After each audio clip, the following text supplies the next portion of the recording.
Here on this channel, we love indie games. No, not the one with the whip and the fedora, but the games made independently of the larger studios. With Microsoft's recent Activision acquisition, it's more important than ever for some developers to be able to take the creative risks, rather than churning out the same game year after year. Looking at you, Ubisoft. These games may not always be the most commercially successful, but they provide fun, enjoyment, and a bit of unpredictability in today's gaming world. Here then are the 5 best indie games you need to go play right now. Beware minor spoilers, and also occasional rambling about how much I love them. You have been warned. What if the afterlife was run by bureaucratic birds? That's the question posed by Death's Door, the new game from developers Acid Nerve. In this charming adventure game, you take the role of a reaper, working for the Reaping Commission. Rather than being some hooded guy with a scythe, or whatever Mass Effect had going on, you instead play as an adorable little crow, with a knife. Yes, it's still adorably silly, it doesn't now, is it? As a reaper, your job is to reap giant souls. These belong to powerful monsters who, like a potato left in a cupboard for too long, have grown too large and become corrupted. As you hunt down these giant souls, you'll slowly start to uncover the mysteries of the land, why death doesn't really seem to be a thing anymore, and what exactly is going on with the Commission itself. Combat in Death's Door is hard. Let me remind you, the player character is a small, adorable crow. At the start you can only take 4 hits until you die, which you will, over and over again. The game loves to remind you of this, with the giant death notice every single time you die. If you start button mashing, you'll only make things harder for yourself, as the combat favours precision over brute force. But as Dark Souls has tried to tell us over the years, if at first you don't succeed, die, die, die, die, die, die, die again. Outside of combat, the world is a delight to explore.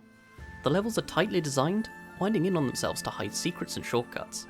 I thought I would need a map at the start, but I tended not to spend long enough in each area to need one. The isometric world and art style fit perfectly with the somber music of David Fenn, and the writing is so witty that I actually found myself bursting into laughter when the first boss started throwing insults at me. You'll also meet a lovable cast of characters along the way, who provide some much needed comic relief on this otherwise melancholy journey. There's a travelling bard, an octopus pretending to be a chef, and a man with a pot for a head, named Pothead. Yes, really. I don't want to know what that soup tastes like. The story is, for want of a better phrase, very video gamey, with 3 main areas and 3 initial bosses, but that doesn't stop it from having more depth than you'd expect. Death's Door shows us how we shouldn't be afraid of death or loss, and how letting your fears build up can twist people into monsters. Even after you defeat a boss, you take the time to hold a funeral and mourn the person they once were, rather than the monster they became. Oh, that was heavy. Now let's take some time to chill out and look at an adorable little crow again.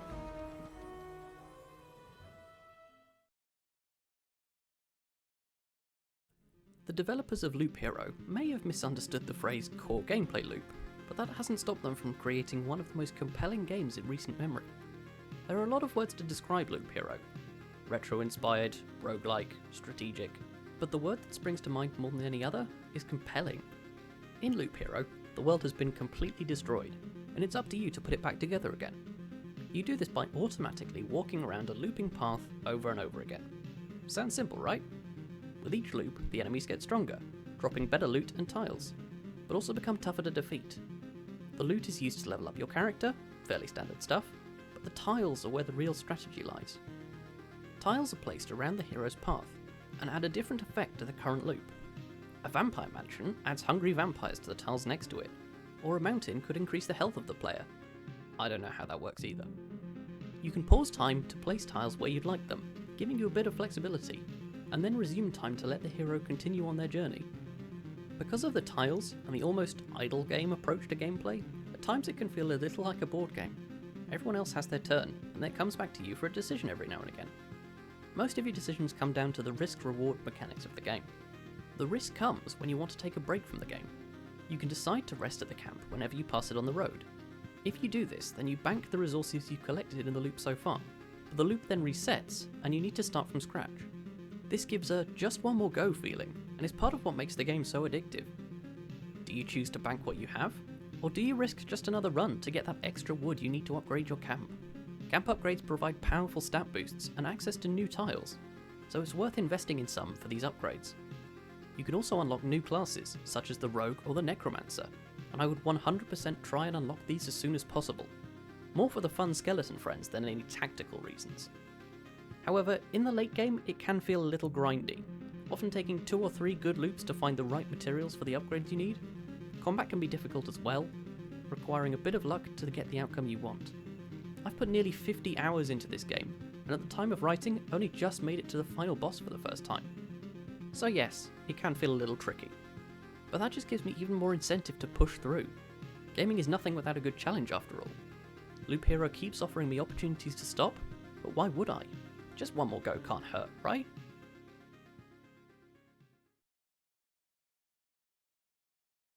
I honestly have so many emotions about Chicory, A Colourful Tale, that it would take too long to explain why I love it so much, but here we go anyway. Chicory is a top-down Zelda game without combat, where you play as a little dog named after your favourite food. If you're not already on board from that sentence alone, then there's something wrong with you. When colour disappears from the world one day, you're given a magical paintbrush and told to just go deal with it. As the new owner of the brush in a long line of wielders, it is up to you to restore colour to the world and find out what happened. So far, so Zelda. As you restore the colours, you start to learn of a spreading corruption, sucking all the colour from the lands. You soon learn that Chicory, the wielder before you, seems to have some sort of connection to the corruption. And throughout the game you learn her story, why she gave you the brush, and exactly how much she's been through. Which brings me to my next point, Chicory is heavy. It may look childish at first, but Chicory deals with some important themes, such as coping with depression, anxiety, and imposter syndrome. A lot of games don't deal with mental illness representation well, but these are all handled in a respectful way, and aren't trivialised for the sake of the story. None of the characters just get over their problems, but they start to learn that their worth isn't judged by what other people think of them. When your work is out there in public, it can feel like people own a part of you, and everyone has an opinion about what you should do. But the story of Chicory shows us that you don't have to be perfect, you just have to be you. This is shown off most of all in Chicory's gameplay. It's simple. Select from 4 different colours and just paint the screen around you. That's it.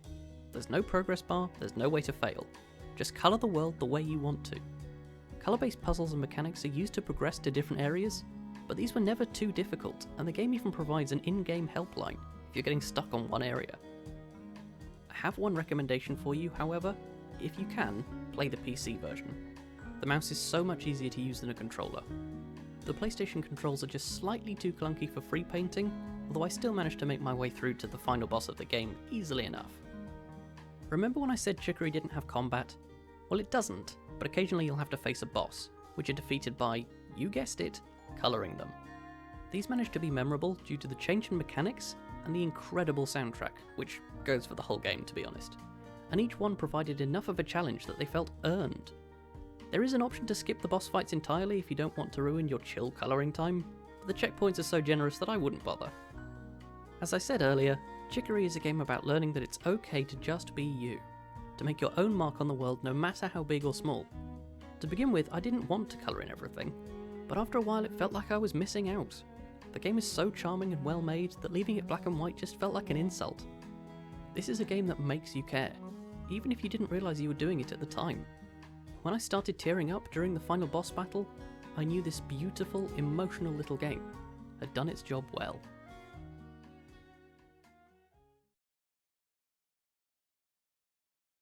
As someone who's moved 5 times in my life, I can say that it's one of the most stressful things anyone ever has to do. The developers of Unpacking saw this and went, what if it wasn't? They then went on to make one of the most relaxing games I've played all year. Unpacking does exactly what it says.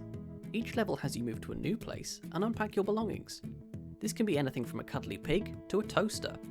You can move objects around from room to room, trying to find the ideal place for each one, before eventually shoving a few things in the back of a cupboard. It's part puzzle game, part nostalgia bait, and completely engaging. Through the use of inventive and subtle storytelling, Unpacking really makes you care about the main character, which is doubly impressive as you never even see them. All you have to go on are the objects they keep over the years, and seeing as the game takes place over almost 2 decades, there's plenty of nostalgia hidden away and fun references to find. Who remembers Tamagotchis? The game's pixel art style occasionally made it hard to tell what some of the smaller objects were, but most of the time I found it wasn't an issue. It also adds to the nostalgia. Everything is so carefully and beautifully designed that it really adds to the nostalgic feel of the game. this goes double for the sound design.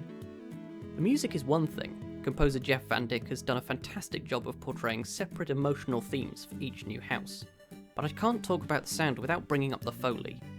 Every item you can unpack can be placed on multiple different surfaces, and Witchbeam has taken the time to make sure they sound exactly like they should.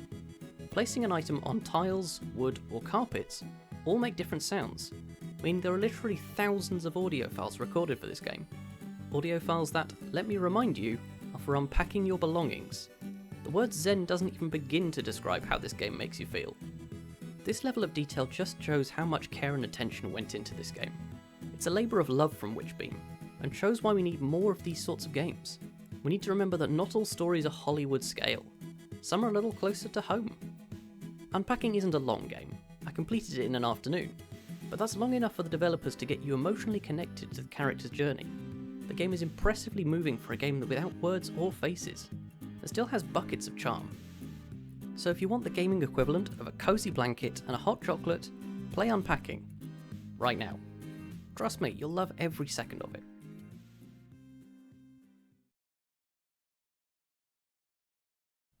Have you ever wanted to play a game with Disney quality animation? Of course you have. Everyone has. This makes it even more surprising that Kena Bridge of Spirits is on this list of indie games. Stay through to the credits and you'll see the animation director has top billing, and rightfully so. There are very few games that look and feel as whimsical as this.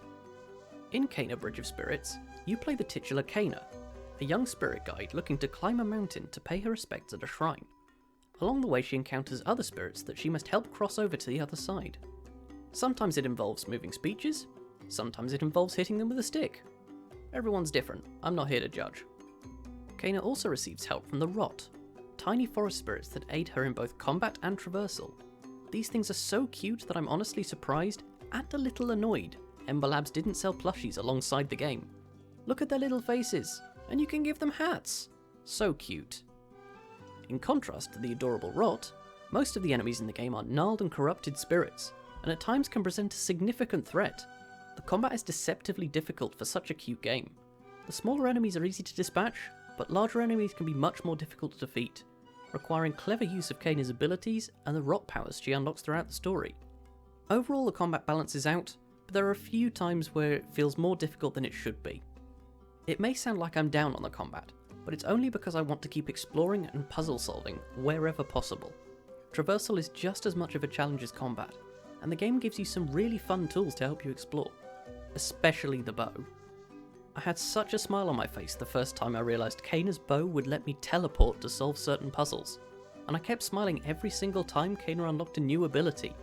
It's to the game's credit that the puzzle solving never felt repetitive, with fresh puzzles testing everything you've learned right up until the final moments of the game.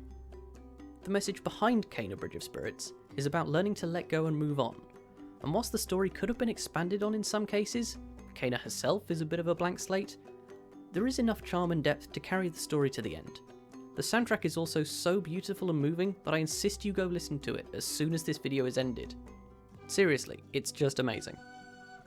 Kena Bridge of Spirits is such an incredible achievement for a small development team, and is easily one of the most surprising games of 2021. Keep an eye out for Ember Labs in future, because I can't wait to see what they do next. So that was a list of the 5 best indie games you need to go and play right now. What are you doing? They're all out there waiting for you. Have you played any of them before? And did this video persuade you to start playing them? If so, let me know in the comments below. If you would like to see more videos like this, then please consider liking and subscribing. It really helps the channel and we could really do with your support. So I will see you next time on All Aboard Gaming.